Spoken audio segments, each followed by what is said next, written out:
prescribing a drug or prescribing insulin. And I want to make an important point here. If you're a type 2 diabetic, as 95% of diabetics are, and you are prescribed insulin, you are absolutely, unequivocally accelerating your path to death. Insulin is only to be used for type 1 diabetics who have insulin insufficiency and would be dead without insulin. But for a type 2 diabetic, it is absolutely making it worse. The problem is that the experts don't have an answer or rebuttal to this. It's not that they're given insulin to lower blood glucose. They drive the glucose into the cell.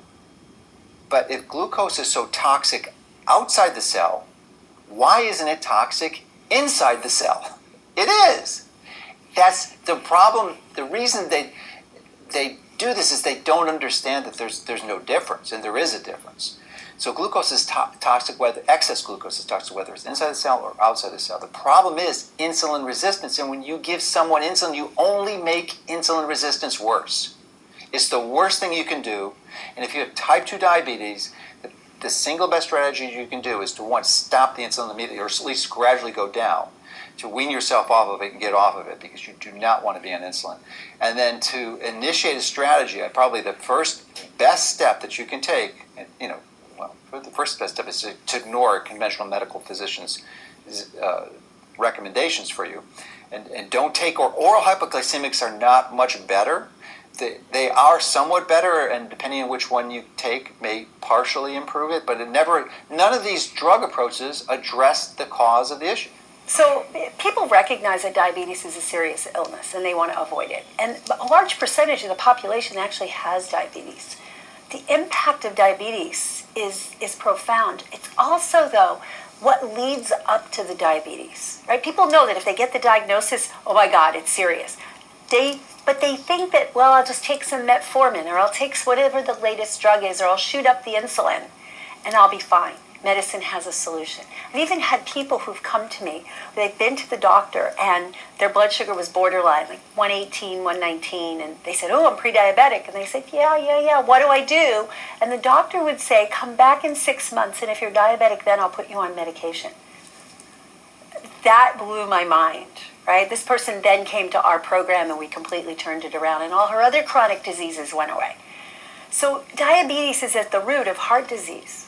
Diabetes is at the root of cancer. But it's not just diabetes, it's blood sugar dysregulation. And so medicine will detect, if your fasting blood sugar goes above 100, that you're pre-diabetic. And if it goes above 120, you're diabetic. But fasting blood sugar is a late indicator.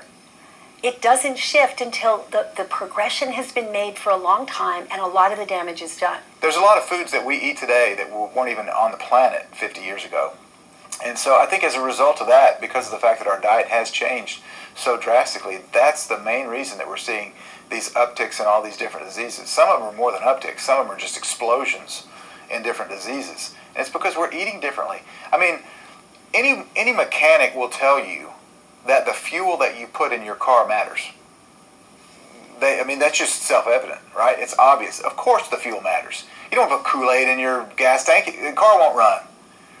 But then why do medical doctors not tell us that the food that we put in our body matters? Why do they tell us that it doesn't matter what fuel you put in your body, it won't matter. It doesn't affect your disease. I don't know how many times I've interviewed cancer patients that told me that their oncologist said, it does not matter what you eat.